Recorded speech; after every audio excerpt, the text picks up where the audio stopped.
Hola, hola, muy buenas tardes a todos y todas. Mi nombre es Silvana Santos y yo voy a estar a cargo del segundo módulo de su curso de capacitación en competencias de litigación oral para audiencia preliminar. Me da mucho gusto, mucha felicidad estar aquí con todas y todos ustedes. Desde hace muchos años que me dedico ya a capacitar en técnicas de litigación oral con Navarrole y México. Y bueno, no, es un gusto ahora estar colaborando con ellos en este nuevo modelo de capacitación en materia laboral, porque pues ya sabemos, ustedes seguramente todos, todas saben que, pues bueno, ¿no? Es muy, muy importante a raíz de la reforma, a raíz de estos nuevos cambios que estamos viviendo, pues capacitarnos, mejorar cada vez más nuestras estrategias, nuestras técnicas, nuestras herramientas de litigación en materia de pues, derecho procesal laboral. Y, y nada, les doy la bienvenida a este segundo módulo. Voy a permitirme compartir mi pantalla para que pues, empecemos de lleno a hablar de lo que va a venir en este módulo y pasar pues, a la sesión de hoy.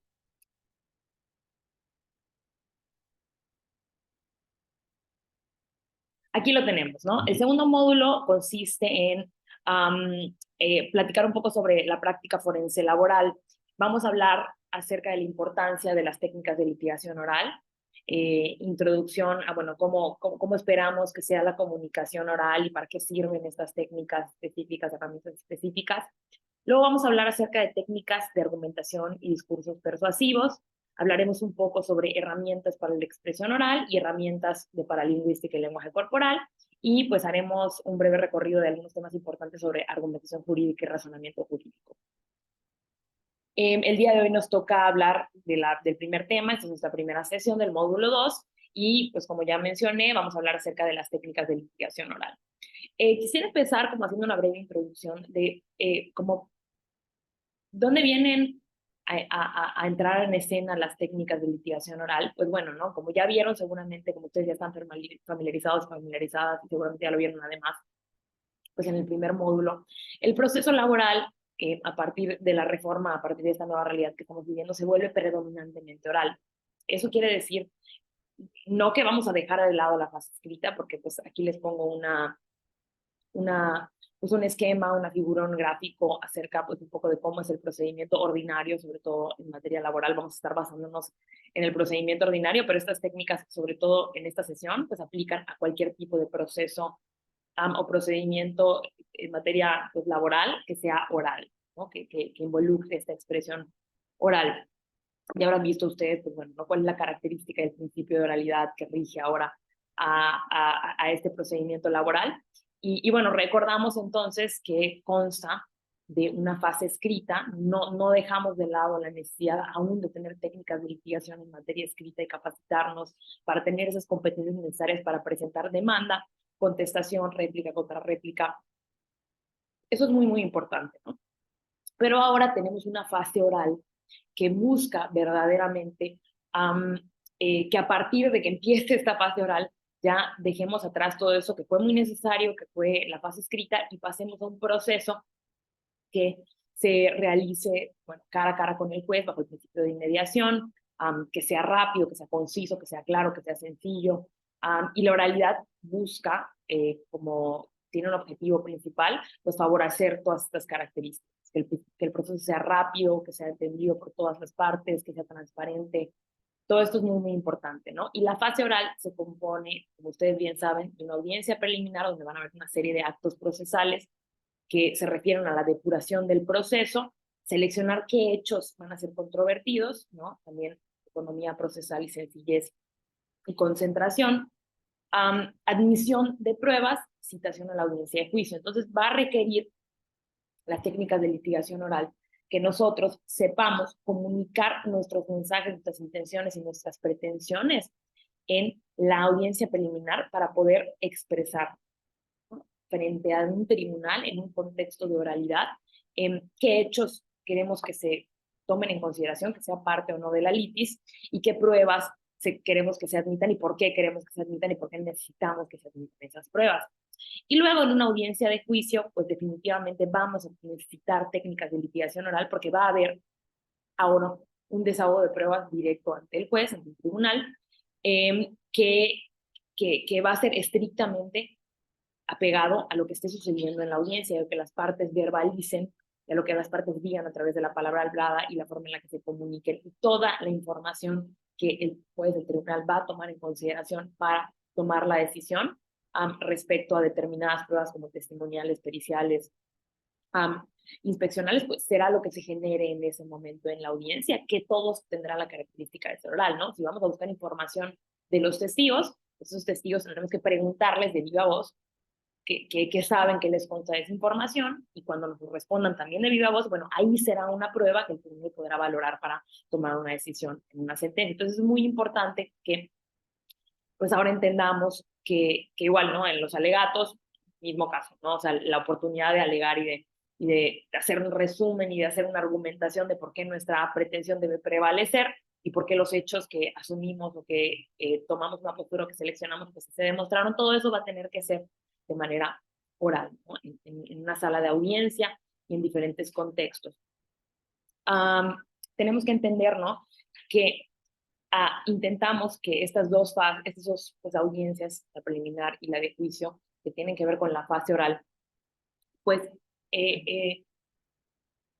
ahora requieren muchas competencias muy diferentes a las que se requerían antes, cuando todo era preponderantemente o predominantemente escrito, ¿no? Antes teníamos mucho más tiempo, mucho más oportunidad, por así decirlo, de pensar la forma en la que íbamos a comunicar las cosas, porque pues lo teníamos en escrito, era trabajo de escritorio, ¿no? Y en ese trabajo de escritorio pues podían pasar muchas cosas, ¿no? Podíamos corregir, si necesitábamos plantear los hechos en la demanda, o si necesitamos aún en la fase escrita plantear los hechos de la demanda, pues bueno, ¿no? Tenemos oportunidad de escribir, de borrar, de repensar, de volver a escribir, de corregir, de repente de, no sé, revisarlo con nuestros colegas en el despacho, en la oficina. Y pues tenemos un poco más de tiempo y un poco más digamos, de posibilidad de trabajar una comunicación un poco más efectiva, que digo, aún así hay muchas deficiencias todavía que creo que también valen la pena trabajar en la fase escrita, pero ahora toda esa oportunidad no la tenemos porque la comunicación, al ser inmediata, al ser en tiempo real con el juez y con las partes, pues requiere que estemos mucho más entrenados para conocer la forma correcta y clara de comunicar el mensaje pues, en tiempo real y no fallar. Y el hecho de que ahora se nos exija eso que no se nos exigía antes, que era pues, tener capacidades de comunicación inmediatas en el momento, en el instante, con una única oportunidad o muy pocas oportunidades de hacer llegar el mensaje que queremos, para que se resuelva lo mejor que se pueda y lo más rápido que se pueda, y de la manera más directa frente a quien resuelve, pues ahora eso requiere que nos capacitemos cada vez más para que, uno, ¿no? Podamos hacer que esa comunicación, que ese mensaje, que eso que queremos transmitir llegue correctamente a las personas, y además que no sea complicado el cada vez que nos toque ir a una audiencia oral, pues tener que hacer mucha preparación. Entonces, conocer técnicas que nos ayuden a preparar la expresión oral y a desenvolvernos de manera oral en una audiencia, pues nos va a dar una gran ventaja. Eh, Generalmente cuando empezábamos a prepararnos para ir a las audiencias, pues todo era muy intuitivo, ¿no? Antes de conocer que existían técnicas de litigación oral, ¿no? Antes ni siquiera lo necesitábamos, que no había esa característica de la oralidad. Pero entonces, si pasamos de un sistema escrito a un sistema oral y ahora nos toca ir a enfrentarnos a estas situaciones pues, que ya platicamos, ¿no? A ir a tener que tener una oportunidad para transmitir nuestro mensaje, y que además pues nunca quitas pues el nervio de estar en un tribunal, de estar con todas las partes, y además que las audiencias sean públicas. O sea, si pensamos en hacer esto sin tener capacitaciones específicas sobre cómo comunicar en esos momentos y sobre qué tenemos que tener en cuenta en esos momentos, pues terminamos haciendo un ejercicio muy intuitivo que nos va a costar mucho trabajo relacionar, ordenar, y bueno, ¿no? Tener como ciertas garantías de que estamos haciendo correctamente bien las cosas. Entonces, las técnicas de litigación oral nos ayudan a tener claridad en la planeación y en la ejecución de estos procedimientos y de estas expresiones que tenemos que tener pues, en una audiencia oral. Y nos ayudan a saber qué tener en consideración en esa realidad, ¿no? De estar un tribunal, comunicando con todas las personas que están ahí, que igual y antes pues no teníamos tanto en consideración. Entonces, pues las técnicas no son reglas formales, no son, ni son fórmulas mágicas, ni son algo que se tiene que hacer, son parte del código y nos lo exige. La verdad es que no, o sea, no es ningún, lo que vamos a aprender aquí no son ningunas exigencias, no es nada obligatorio, no son fórmulas mágicas, no son formalidades necesarias, son recomendaciones, son herramientas que nos van a ayudar a afrontar esta realidad, ¿no? De la oralidad, que es muy complicada, es muy rápida, es muy inmediata. Y bueno, ¿no? Tener esas técnicas nos va a beneficiar al poder preparar eh, o sea, preparar el trabajo que tenemos que hacer ahí y a sentirnos mucho más cómodos, mucho más confiados y mucho más seguros de lo que hacemos dentro de la audiencia. Um, pues vamos a hablar un poquito también después de algunos problemas que ha generado, o sea, que tengamos muchas deficiencias en materia de oralidad, pero eso pues ya lo hablaremos, ¿no? Primero pues quisiera empezar a hablar, ¿no? De un poco, o sea, retomar el tema de la oralidad en el proceso laboral. Obviamente ustedes ya lo vieron en el primer módulo cuando hablaron de principios procesales de maestro Plinio, pues ya fue muy extensivo en hablar acerca pues de la oralidad como un principio y una característica del proceso del derecho del trabajo. Pero sí vale la pena recordar, ¿no? Que el principio de oralidad como su finalidad bajo la reforma, ¿no? Y siempre pues la finalidad de la oralidad en los procesos um, no es pues que cambiar simplemente a tener que verbalizar todo lo que ya trabajamos o todo lo que escribimos en un trabajo de oficina, ¿no? No es lo mismo verbalizar que, que usar la oralidad, o sea, que usar la oratoria, porque verbalizar simplemente es hacer uso de la palabra hablada y de externar sonidos a aquella idea que ya teníamos de repente escrita, ¿no? La oralidad verdaderamente está ligada al predominio de la argumentación jurídica por parte del litigante, ¿ok? Busca la eficacia y la eficiencia en la comunicación y busca el entendimiento por parte del litigante de lo que está diciendo en el momento, ¿no? Busca que haya menos barreras en la comunicación, que esa comunicación sea efectiva y eficaz, ¿no? Nos pasaba mucho, y lo reitero siempre, que cuando hacíamos escritos y era predominantemente oral el proceso, predominantemente escrito el proceso, pues bueno, ¿no? Teníamos escritos extensos, llenos de choros, donde no encontrábamos cuál era el punto exacto. Entonces, la oralidad busca hacer mucho más eficientes los procesos y que nosotros como abogados y como abogadas tengamos una capacidad argumentativa y de pensamiento crítico mucho mayor, que podamos comunicar de manera más sencilla a quién va a resolver, ¿no? Enfocar a las direcciones que nos gusta o que queremos que tenga nuestra idea, a quién va a resolver, ¿no? Dar la luz y dar los puntos exactos y los argumentos necesarios y precisos para que el juez, en este caso el tribunal laboral, el juez laboral, pues pueda resolver nuestras pretensiones de la manera en la que esperamos. El principio de oralidad se relaciona, como ya dijimos, con muchos de los demás principios en el procedimiento, en el proceso laboral, y sobre todo con estos principios de inmediación y de publicidad. Entonces, ojo, el hecho de que tengamos enfrente al juez y que no hayan obstáculos ni intermediarios entre quien tiene pretensiones y quien resuelve con base a derecho sobre los hechos y sobre las pretensiones de las partes. Tiene que haber, o sea, si ya estamos enfrente de ella, eliminamos las barreras de los interlocutores, pues también tenemos que eliminar las barreras de la comunicación, que como decíamos, ¿no? Pues pueden ser esto, ¿no? O sea, que no entendamos el mensaje, que no sepamos expresar, que nos perdamos en el choro, que invoquemos, pues de repente, derechos o jurisprudencia que no son parte de la controversia, que no entendamos bien. Entonces, el proceso de oralidad busca, ¿no? Favorecer a que este contacto directo y esta cercanía entre las partes y el órgano jurisdiccional pues sea efectivo, sea un proceso de comunicación efectivo. Eso busca la oralidad. Y también busca favorecer al tema de la publicidad. La publicidad tiene que ver con la transparencia de los procesos jurisdiccionales. Entonces, no solamente vas a estar en presencia de las partes, o sea, de la contraparte y del juez, sino que también va a haber presencia o la posibilidad de que esté presente la sociedad, entendiendo y dando cuenta y exigiendo y entendiendo cómo se resuelven los conflictos dentro de una sociedad determinada. Esto como que favorece a la idea, parte de la idea, de que en este tipo de procesos, pues las autoridades van a ser más imparciales, porque pues cuando el juez esté en su oficina o el secretario esté en la oficina, sin que nadie lo vea, ¿no? Bueno, ¿no? Puede resolver muchas cosas sin importar dar la cara o no dar la cara. Entonces, en los procesos que son públicos se busca, ¿no? Que las partes usen oralidad para comunicar, pero que también el juez tenga que estar presente, comunique oralmente también sus resoluciones y la forma en la que está resolviendo los conflictos y resolviendo el transcurso o el curso del proceso. Ah, eh, pues bueno, ¿no?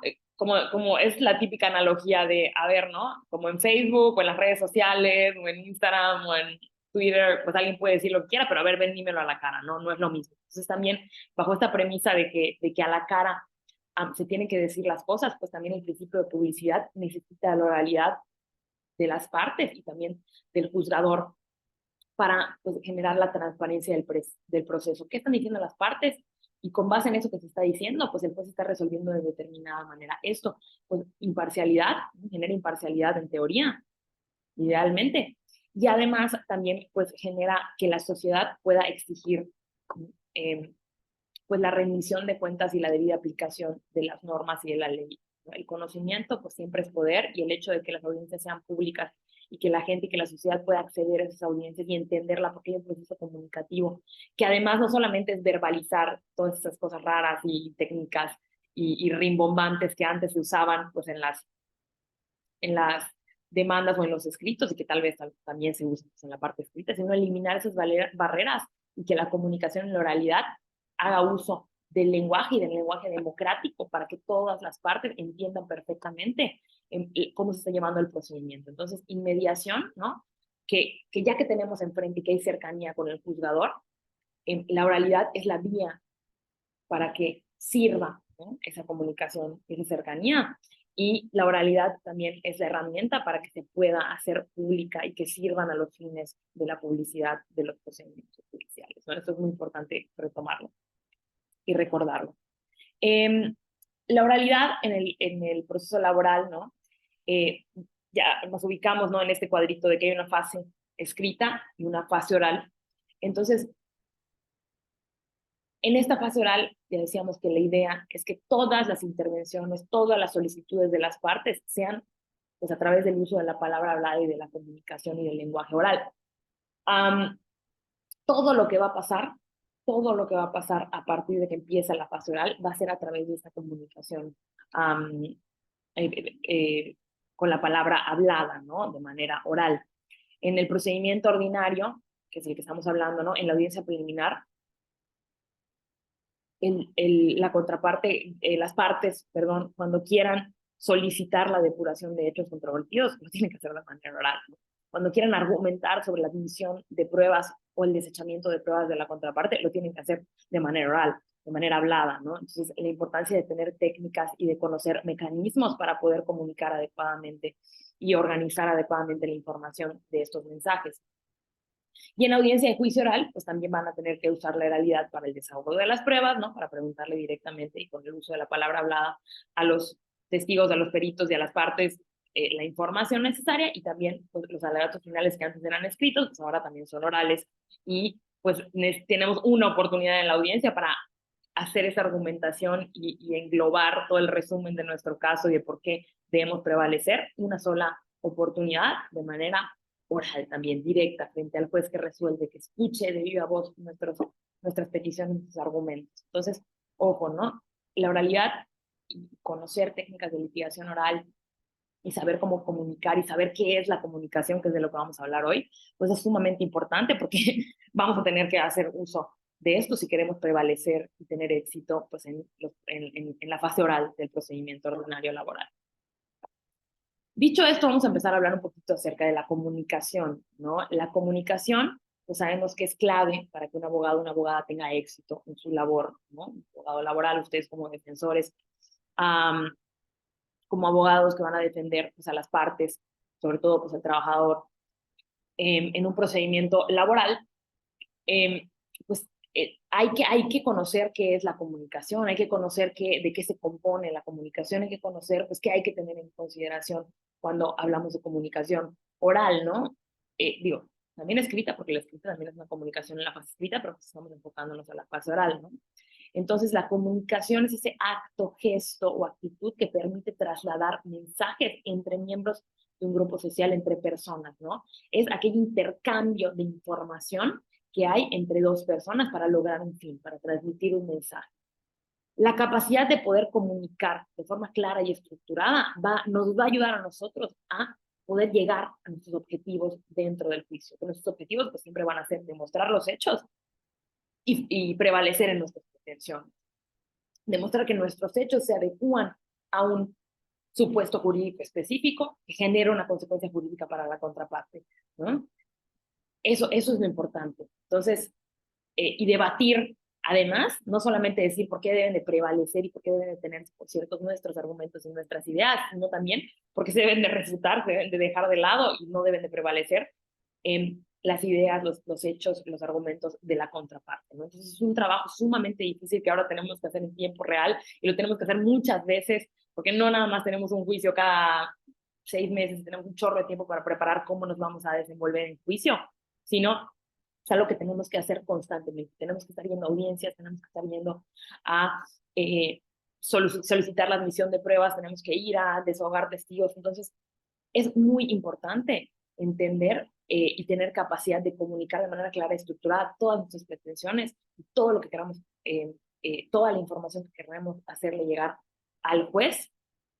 Creo que decía Plinio, pues al superjuez, que tiene además un montón de facultades, ¿no? De poder intervenir también en la audiencia, en las audiencias. Entonces, tenemos que saber comunicar de forma clara, ¿no? Para que no nos gane y no nos caiga encima todo el peso que conlleva el tener que estar haciendo pues, nuestra práctica y prestando nuestros servicios. Hay que empezar hay que empezar a conocer pues, en qué consiste y de qué se compone la comunicación para poder tomar decisiones acertadas de comunicar clara y eficientemente, ¿no? Entonces, primero que nada, hay que conocer muy bien todos aquellos elementos que componen los procesos comunicativos. Dijimos que un proceso comunicativo es aquel que involucra dos partes que quieren intercambiar o hacer llegar información. Y en este caso, pues obviamente en la audiencia preliminar y también en las audiencias subsecuentes, lo que queremos es hacerle llegar información, pues tanto al juez que va a resolver el asunto, como a como a la otra parte que pues queremos también hacerle llegar mensajes e información sobre lo que opinamos o no opinamos de sus pruebas, de sus hechos y de sus pretensiones, y también indirectamente nos estamos comunicando con el público, con la sociedad, que pues tiene la posibilidad de estar presente. Entonces, hay que tener mucha mucha claridad de qué hay que tener en consideración cuando hablamos de comunicación, con quién nos tenemos que comunicar, cómo nos vamos a comunicar, en qué contexto nos comunicamos, si hay alguna barrera que ponga en peligro la forma en la que llega la información. Todo eso hay que tenerlo en consideración, ¿no? Y vamos a hablar un poquito de cada uno de estos elementos. Primero vamos a hablar de los elementos, del primer elemento de la comunicación, que son los interlocutores. ¿Quiénes son los interlocutores? Un emisor y un receptor. El emisor es quien inicia la comunicación mediante el traslado de un mensaje, de una información. Y el receptor es aquel a quien se le destina el mensaje. Puede ser que en nuestro proceso comunicativo, el emisor, que es quien inicia y quien tiene la intención de comunicar, busque que el receptor sea una sola persona, el juez, ¿no? Pero también puede ser que haya un emisor, pero que haya varios receptores. Estoy diciéndoselo a Juan para que también lo escuche Pedro, ¿no? Eso es importante, ¿no? Es aquel a quien se le destina el mensaje. Pueden ser una o varias personas. En los procesos adversariales hay un intercambio constante entre quién es el emisor y quién es el receptor. Si fuera, por ejemplo, pues no lo sé, ¿no? Un monólogo de lo que estamos hablando, bueno, puede ser que el emisor sea uno que siempre va a ser el mismo y siempre va a estar comunicando ante la audiencia y no va a esperar nada a cambio del público, de la audiencia o del receptor del mensaje. Pero en los procesos adversariales, cuando tenemos dos partes que van a estar activamente desarrollando actividades o participando activamente en el juicio, van a haber veces, y vamos a verlo, ¿no? En las que quien va a tener que comunicar va a ser una de las partes y quien va a tener que escuchar es otra de las partes, y hay veces en las que quien va a tener, y se va a cambiar ese rol, ¿no? Ahora le toca a la otra parte comunicar, ¿no? Entonces, a veces el abogado del trabajador es quien va a hablar, quien va a escuchar es el juez, a veces va a ser el abogado del el patrón quien va a hablar y quien va a escuchar es el juez, a veces es el juez quien va a tomar resoluciones, quien va a emitir el mensaje y las partes serán los receptores y tendrán que actuar conforme a esa recepción de la información, ¿no? Entonces hay que tener en consideración que dentro de los procesos, sobre todo los procesos, pues el proceso laboral, ya nos dijo Plinio, no es netamente adversarial, pero pues tiene sus características de alta participación entre las partes y altos derechos procesales entre las partes. Pues en este tipo de procesos, que son además muy dispositivos, pues se van alternando quién es el emisor y quién es el receptor en determinados momentos de la audiencia, ¿no? Es un constante intercambio de información entre las partes, demandada, actor, trabajador, patrón, y sujetos procesales que están participando dentro, pues, de la resolución de controversia dentro del procedimiento. Sujetos procesales, pues el juez, por supuesto, tenemos al secretario, tenemos a los testigos, a los peritos, a la parte, a las partes, bueno, a todas las personas, al público, incluso a los medios, ¿no? Tenemos a muchas partes procesales que pues van a estar participando en estos procesos de comunicación constante, ¿no? Además con comunicación oral, como ya dijimos, sobre todo en este momento que es la audiencia preliminar y luego cuando sea el juicio. Hay que tener en consideración cuáles son los principales diálogos entre los diferentes interlocutores, ya dijimos, ¿no? Partes y sujetos procesales, van a hablar, se van a comunicar entre ellos, ¿no? Y hay que entender, pues, cuáles son estas principales diálogos que se van a dar, estos principales intercambios de comunicación que se van a dar entre las partes. Van a haber comunicación entre el abogado y el cliente, que le va a comunicar y que muchas veces vamos a tener que traducir, y ahorita vamos a hablar un poquito de esto, no hablemos del código, vamos a tener que traducir de repente ciertas decisiones que está diciendo el juez, que tienen tecnicismos o que hablan de la ley y que pues el cliente no va a entender o puede que no entienda a cabalidad, pues bueno, ¿no? A qué se refiere, por ejemplo, el contenido de un precepto legal o alguna figura jurídica. Entonces, bueno, también hay procesos de comunicación que tienen que ver con el abogado y su cliente para explicarle, ¿no? Qué es lo que está pasando en el contexto. Obviamente el abogado pues tiene un intercambio de comunicación, el abogado y los testigos, eso, y peritos, sobre todo pues ya en el juicio oral, abogado y abogado, ¿no? Tenemos que una característica y un principio principal también un principio fundamental, perdón, ¿no? Y rector del procedimiento laboral, pues que busca que sea conciliatorio. Entonces vamos a ver que incluso en la audiencia preliminar van a haber muchos momentos en los que pues vamos a poder tener la oportunidad de conciliar, si no el caso en su totalidad, pues de repente ciertos hechos controvertidos o no controvertidos, diciendo ciertas pruebas.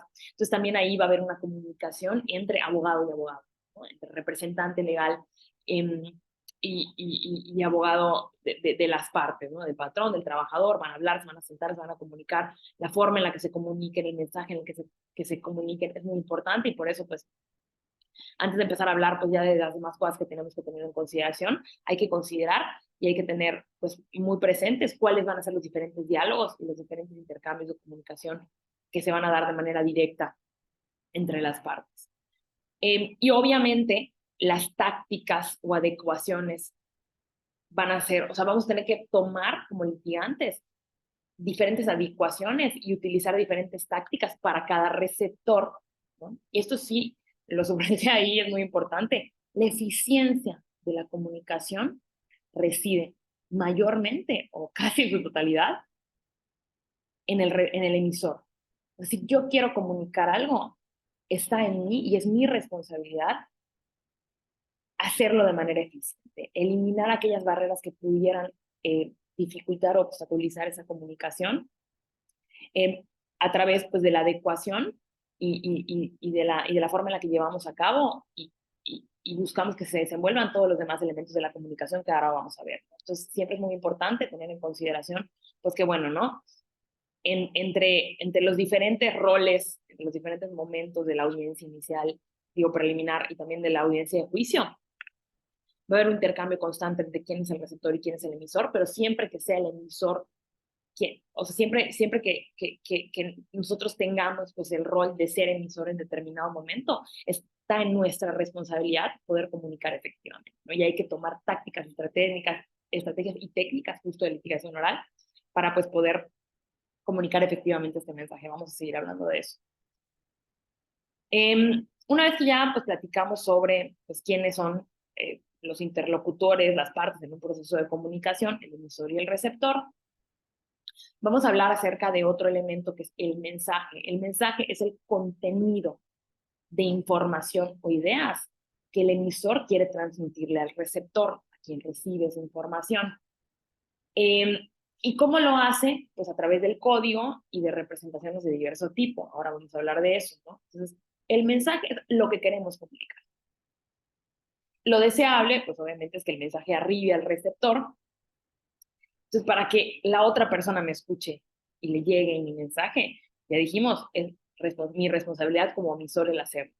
Entonces, yo tengo que poner todo el esfuerzo, tengo que considerar todas las circunstancias para que esa información le pueda llegar al receptor. Ahora, cuando esa información le llegue al receptor, bueno, pues el receptor lo va a asimilar y lo va a interpretar en función de muchas variables, ¿no? Vamos a hablar de algunas de las variables también que pueden afectar a la forma en la que el, el, el, el, el receptor pues asimila el contenido y el mensaje.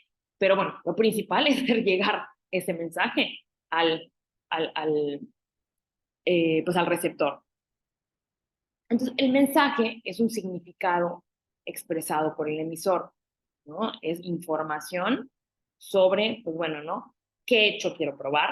Es información, ¿no? Este es un hecho que yo quiero demostrar. Este es un hecho que yo afirmo que sucedió. Es un cierto contenido, es información, la quiero comunicar a quién, al juez, a la contraparte, al testigo. También mi pretensión, ¿no? Ese es el derecho aplicable, ese es contenido del mensaje. Y quiero que entienda, por ejemplo, el juez, qué derecho creo que se aplicaba en el presente caso. Eso es contenido, eso es el mensaje. Entonces, el mensaje, digamos que yo creo que el mensaje, si pudiéramos como también hablar de las características o de ciertos elementos o de ciertas clasificaciones que conforman al mensaje, yo podría decir que el mensaje es tres cosas. Es contenido, que consta de una idea básica o de una información que se quiere transmitir. Es intencionalidad, porque el mensaje necesariamente está enfocado a ser compartido con otros, ¿no? Si yo tengo un pensamiento que nada más vive en mi cabeza y que nunca se lo quiero decir a nadie, eso no es mensaje. Mensaje es algo que yo ya me propuse a querer comunicarle a otra persona, compartirle a otra persona, que lo escuche, que le llegue a la persona del receptor o de los receptores o de las receptoras. Y además es expresión, porque tiene una manifestación concreta en la realidad. Volvemos a lo mismo. Si es algo que yo estoy pensando y que nunca nadie quiero que sepa, ¿no? Entonces no es mensaje, porque el mensaje es información que quiero comunicar, tengo la intención de comunicar y que voy a comunicar expresándolo de alguna forma o manifestándolo de alguna forma en la realidad, ¿no? Por ejemplo, si yo tengo un pensamiento de que me cae mal, no sé, el abogado contrario, pero yo no quiero hacerlo saber y no quiero tener información específica al respecto y no quiero que se manifieste y nunca lo va a saber, bueno, pues eso no es mensaje, eso simplemente es un pensamiento que podemos tener, ¿no? Algo interiorizado. Ahora, si yo es algo que quiero transmitir, lo puedo transmitir de muchas formas, ¿no? Y ahorita vamos a ver, hay muchos signos y muchas maneras de comunicar, ¿no? Pero necesariamente se vuelve mensaje cuando quiero que el otro lo entienda, quiero que sea compartido con esa persona o con los demás y que va a tener una manifestación o una forma de comunicación en la realidad, ya sea una palabra, oye, me caes mal, un silencio prolongado o una puntuación específica, una cara, un gesto, una actitud, o sea, eso ya es una expresión en la realidad. Entonces ya cuando estoy expresando y esa expresión quiero que sea dirigida a otro, eso es mensaje, eso es mensaje. Ahora, ¿cómo transmitimos el mensaje? Entonces ya sabemos quiénes intercambian mensajes, qué es el mensaje, qué es la información. Ahora, ¿cómo transmitimos esa información? Pues generalmente a través de algo que se llama código, ¿no? El código es el conjunto de signos que sirven para hacer esa transmisión del mensaje entre los interlocutores. El código es todo aquello que esté dotado de significado dentro de una sociedad. ¿no? Dentro de un grupo de personas. Obviamente el lenguaje es un código, porque si yo digo hola, hola tiene un significado y lo entiende una persona en el mismo contexto social porque habla el mismo idioma y porque en su educación y en su contexto pues tiene el mismo significado. Hola, hola es un saludo y lo importante es entender que el lenguaje hablado o escrito pues es una forma de comunicación, pero también hay un código que son lenguajes, signos o sonidos. Entonces podemos tener un lenguaje pues es que es clarísimo, ¿no? Un lenguaje de hablar, de decir hola, de un lenguaje de señas, eso es un lenguaje, es una forma de hacer comunicar un cierto contenido de palabras a otra persona, palabras que tienen significado, pero también las imágenes, también los sonidos son formas, son códigos, ¿no? Entonces, por ejemplo, si yo digo, ay, eh, pues la expresión ay también es un código, las expresiones o los sonidos son códigos. Si yo digo ay, pues bueno, probablemente hay un miedo, un dolor, ¿no? Y eso lo entiende la gente. Entonces los sonidos también pueden ser mensajes. Por ejemplo, yo siempre digo que los sonidos son también mensajes porque, eh, no sé, si yo estoy de repente, ay, muerta de sed y escucho como cuando alguien abre una Coca-Cola o una lata de refresco. Eso para mí también es un código, porque yo entiendo el sonido. Entonces, si alguien me reproduciera o me reprodujera ese sonido, yo lo entendería. Entonces, desde que haya algo que tenga significado, que sea y que sirva para transmitir un mensaje, ahí también es código. Por ejemplo, cuando suena que te llega un mensaje a tu celular, ping, ping, ping, o ping, ¿no? Eso es un sonido que tiene un significado y que te está transmitiendo, que te llega un mensaje, que te está transmitiendo una información. Eso también es código, ¿no? Y mientras los miembros de una sociedad entendamos el significado de ese sonido, entonces puede ser utilizado para transmitir un mensaje específico, una información específica. También imágenes, las imágenes también son parte del código mientras la sociedad le demos el mismo significado. Entonces, por ejemplo, un signo de alto que veamos, ¿no? Una forma roja y blanca, de esta forma, si la vemos, pues generalmente entendemos qué significa alto, ¿no? Aunque no lo diga escrito, aunque ya se ha borrado las palabras que decían alto, que igual era el lenguaje en sentido más estricto. Por ejemplo, si vemos aquí la foto que está en la pantalla, y vemos esta imagencita del teléfono, pues estamos entendiendo pues, de qué se trata, ¿no? Sabemos que es un teléfono, es una imagen, comunica el mensaje.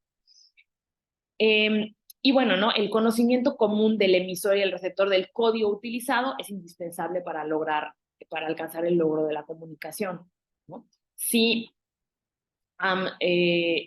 por ejemplo, no sé, exacto, todos en esta sociedad, o en esta sociedad, o la mayoría de las personas en nuestra sociedad, o el receptor y el emisor, pues conocen, ¿no? Que ping significa que llegó un mensaje, les dan el mismo significado, entonces va a haber una comunicación, ¿no? En cambio, si nos vamos, por ejemplo, a algún otro país donde no usen, pues no sé, ese medio de mensajería como de comunicación y no suene así o suene de otra forma, entonces, y escucha ping, no le va a dar el mismo significado a esa persona de otro contexto social o de otro país. Entonces, es muy, muy importante entender la importancia de que hablemos el mismo lenguaje y le demos el mismo significado a los signos, el emisor y el receptor, para que se pueda dar el proceso comunicativo. Si notamos que el código que yo estoy utilizando no es un código que comparte significado con el receptor del mensaje, entonces ahí hay problemas de comunicación y tenemos que hacer adecuaciones específicas para que estemos basados o hablando el mismo código para transmitir la información que queremos. Obviamente el idioma es un aspecto del código, ¿no? Es el primer escalón del entendimiento, el que hablemos el mismo idioma. Si el emisor habla español y el receptor no habla español, entonces allá no va a haber comunicación, porque no vamos a hablar del mismo significado del mensaje que queremos comunicar. Entonces, obviamente, por ejemplo, si el primer problema con la comunicación es el código, es el idioma, por ejemplo, tenemos un trabajador que no habla el idioma español porque habla una lengua eh, indígena, porque pertenece a algún grupo o alguna etnia, bueno, entonces tenemos un problema con el código, no va a haber comunicación. ¿Qué tenemos que hacer? Tomar decisiones para solucionar esos problemas en el código, por ejemplo, tratando un intérprete, un traductor.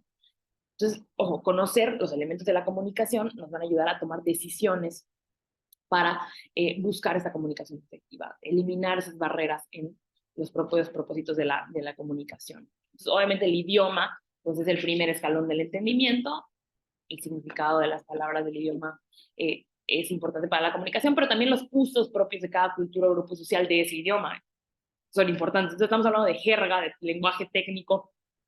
Entonces, ya decía yo que hay muchos tipos de comunicación y hay muchos tipos de interlocutores y o sea, emisor y receptor. Entonces, por ejemplo, ¿no? Hay veces en los que el código, el idioma y los usos de cierto idioma o cierto contenido del idioma va a ser compartido entre el emisor y el receptor en un proceso oral, por ejemplo, ¿no? Si nos hablamos entre abogados, ¿no? Yo como abogada hablo con el abogado de la contraparte y decimos, bueno, esto es la demanda, la contestación, la preclusión.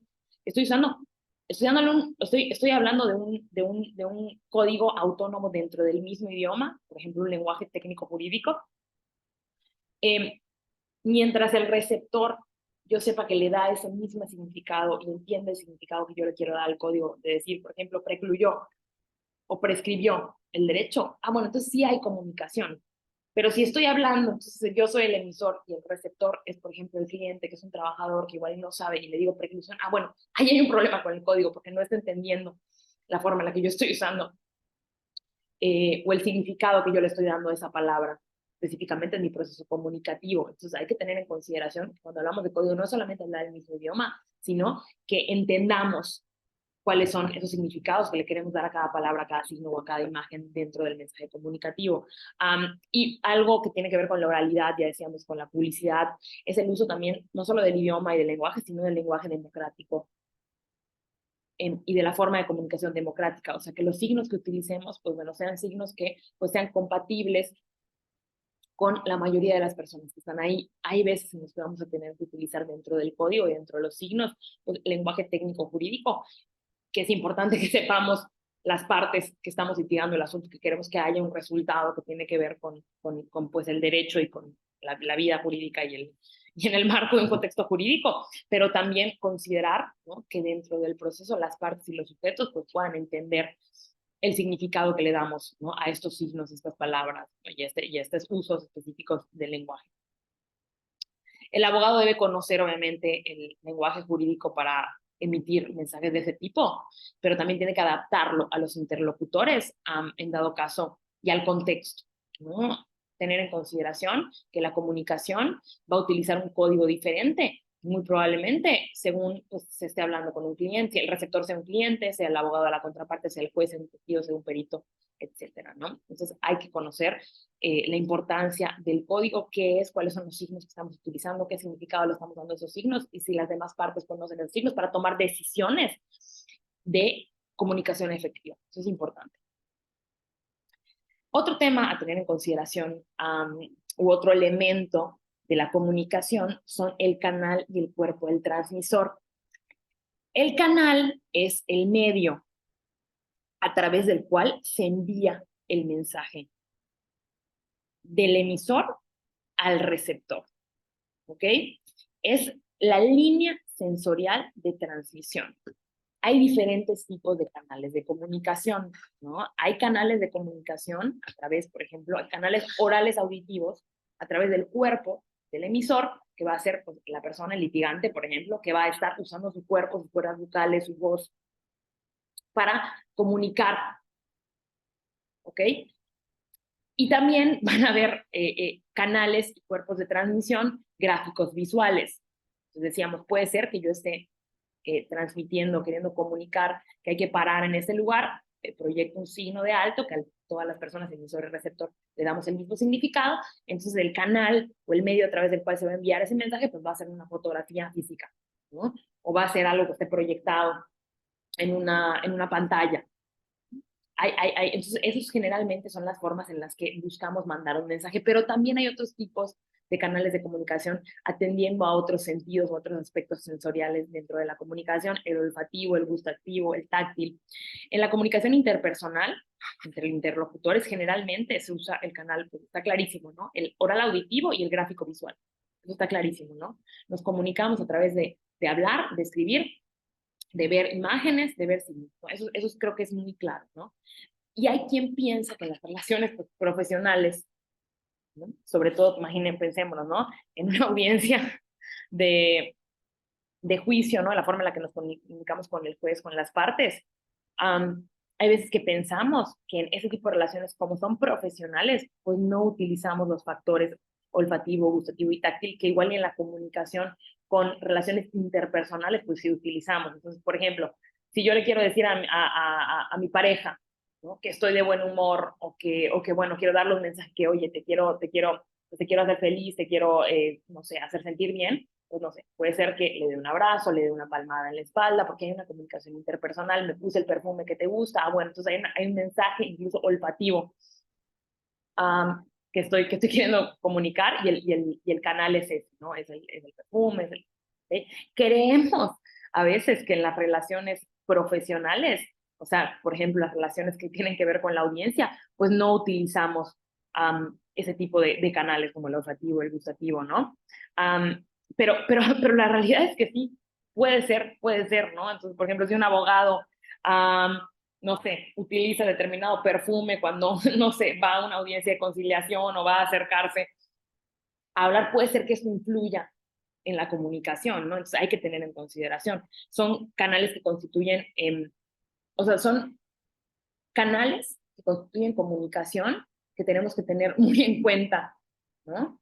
Hasta cómo apretamos la mano, ¿no? Muchas veces yo tengo un amigo que siempre me dice, que empieza a tener procesos comunicativos y empieza a medir a la gente por la forma en la que le aprietan la mano. Digo, puede ser que para nosotros no importe, pero hay comunicación ahí, ¿no? Si te di la mano y me diste la mano y me la apretaste muy fuerte para llegar a un trato, para llegar a un acuerdo, para saludarnos, bueno, puede ser que yo esté sintiendo un mensaje, ¿no? Si me abrazas fuerte, yo siento un mensaje, ¿no? Y hay información ahí que aunque no sea información verbal, se está comunicando este mensaje. Entonces, bueno, son cosas que tenemos que tener en consideración, ¿no? Revelan muchas cosas, ¿no? Intenciones, ya decíamos que el mensaje es intencionalidad, entonces a veces este tipo de canales de comunicación o de medios de comunicación revelan ciertos mensajes, ¿no? que están por ahí. Y pues yo creo que lo importante de decir esto es que tener en consideración pues también estos canales de comunicación, porque nos van a servir de repente para no cometer errores con la contraparte y también para interpretar ciertas pautas sobre pues cómo vamos a tener que reaccionar o construir relaciones si vemos que hay este tipo de comunicaciones y que dentro de estos canales de comunicación pues hay ciertos mensajes, ¿no? Hay como ocultos. Digo, hay que tenerlo en consideración, ¿no? Saber que hay muchos canales de comunicación. Otra cosa que tiene que ver o que afecta que es otro elemento de la comunicación es el contexto. Y el contexto se refiere a todas las circunstancias concretas en las que se marca la comunicación. El contexto condiciona el reparto de papeles entre los interlocutores, lo que se espera de ellos y las normas de conducta a aplicar. Entonces volvemos a lo mismo. No es lo mismo cuando el emisor es, por ejemplo, un maestro y el receptor es un alumno. Se esperan ciertos roles, porque dentro de las normas de la escuela no se está dando eso, dentro de los estereotipos o las expectativas de la sociedad, pues bueno, no. Hay ciertas condiciones que se esperan entre interlocutores, perdón. Entonces, ojo, el contexto es muy, muy importante porque enmarca qué papeles van a tener que tomar y qué se espera de quienes están comunicando información. Obviamente, estos papeles también van a determinar qué tipo de mensajes tiene que comunicar el emisor hacia el receptor y qué tiene que hacer el receptor con ellos. Entonces, en contexto, este contexto, ya le digo, ¿no? Puede estar como basado en estereotipos, puede estar basado en grupos sociales, puede estar basado en costumbres y puede estar también regulado por la ley, como sucede en el marco del proceso laboral. Entonces, por ejemplo, si sabemos que en el marco del proceso laboral están regulados los roles de las partes y, por ejemplo, dentro de esos roles de las partes hay veces en las que hay cargas de la prueba específica o se espera cosas específicas por ley del patrón, por ejemplo, que el patrón tenga la carga de probar o se espere que pruebe la existencia, por ejemplo, de la relación laboral o, digamos, la antigüedad de la relación laboral, por ejemplo. Entonces, bueno, ya sabemos ahí que hay que tener en consideración que que esa parte, la parte patronal, tiene que generar mensajes que tiene que comunicar relacionados con este tipo de circunstancias, ¿no? Con este tipo de hechos. Entonces, ojo, ¿no? El contexto se refiere a aquellas circunstancias que enmarcan la comunicación, que reparten los papeles y las expectativas, ¿no? De la conducta dentro de un proceso. Entonces, bueno, aquí les puse la audiencia de juicio en esta fotito porque pues obviamente hay que conocer la ley y hay que conocer qué momentos, qué derechos procesales, qué obligaciones procesales tienen las partes para conducirse dentro de una audiencia y qué se espera pues, en el desarrollo de estas audiencias para tomar decisiones de comunicación de los mensajes, ¿no? Entonces, no es lo mismo, digo, podría no ser lo mismo la forma o la intensidad en que comunicamos, ¿no? Cierto hecho, si tenemos o no la carga probatoria de demostrar ese hecho del juez. Esto es importante pues tenerlo en consideración. Otro tema importante acerca del contexto que también está regulado por la ley es la variable temporal, el momento concreto en el que se ocasiona o que se tiene que ocasionar el traslado del mensaje. La oportunidad es un elemento de gran peso en el mensaje. Entonces, por ejemplo, en las audiencias orales, obviamente en la audiencia preliminar y en la audiencia de juicio oral, ¿qué es lo que pasa, no? Que tenemos un principio que es el principio de economía procesal y tenemos también que nos dice que hay momentos para todo y que una vez que han pasado momentos u oportunidades procesales para expresar ciertos derechos o hacer valer ciertos derechos, ya no podemos regresar a ese momento. Entonces, la oportunidad de comunicar un mensaje es muy importante. Si lo digo ahora, va a ser, va a tener una consecuencia esa comunicación, pero si no lo comunico ahora, ya no lo voy a poder comunicar después, entonces hay que tener nada más en consideración eso. Otra cosa que también tenemos que tener en consideración sobre la variable temporal es que en este proceso laboral, pues sabemos muy bien que el juez tiene facultades muy específicas y muy concretas de poder, por ejemplo, limitar el tiempo y el número de intervenciones de las partes dentro de las audiencias, ¿no? Entonces, ya te dio oportunidad el juez de hablar y de expresar lo que a tu derecho convenga y en ese momento hay que comunicar ciertos mensajes acerca de qué, por ejemplo, qué derecho queremos hacer valer o por qué debemos de tomar una decisión o por qué el juez debe tomar una decisión. Si el juez ya me dio la oportunidad de hacerlo, no lo hice y luego quiero buscar esa oportunidad de comunicar y el juez en sus facultades puede decir no porque ya te dio la oportunidad y en su pues, facultad reguladora del proceso no da la oportunidad, entonces ya no pudimos comunicar ese mensaje ya no llegó al emisor que buscábamos, que era el juez, o era la contraparte. Entonces, pues mucho ojo porque la oportunidad entonces es un elemento de gran peso y que tiene que ver en el contexto del proceso laboral con tener que decir las cosas y transmitir el mensaje en el momento adecuado, en el momento en el que podemos y en el momento en el que también va a causar gran impacto. Bueno, ya cuando hablemos de herramientas de expresión oral y de técnicas de litigación pues ya más específicas, vamos a ver que los momentos en los que comunicamos cierta información son importantes por cuestiones de primacía e inmediatez. Cuando hay atención por parte de los emisores, cuando hay mayor, por ejemplo, memoria de las cosas, por ser más cercanas en tiempo. Esto hay que tenerlo en consideración y lo vamos a seguir platicando.